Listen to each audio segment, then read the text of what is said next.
Қайырлы күн достар, бүгін мен сіздермен дастарханның сәнін келтіретін, әрі балалар сүйіп жейтін вафли рецептісімен бөлісемін. Ең алдымен майымызды су буында ерітеміз.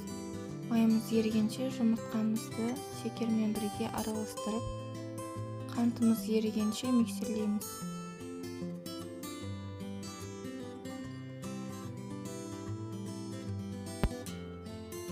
Оның үстіне еріген майымызды құйып, тағы да жақсылап араластырамыз.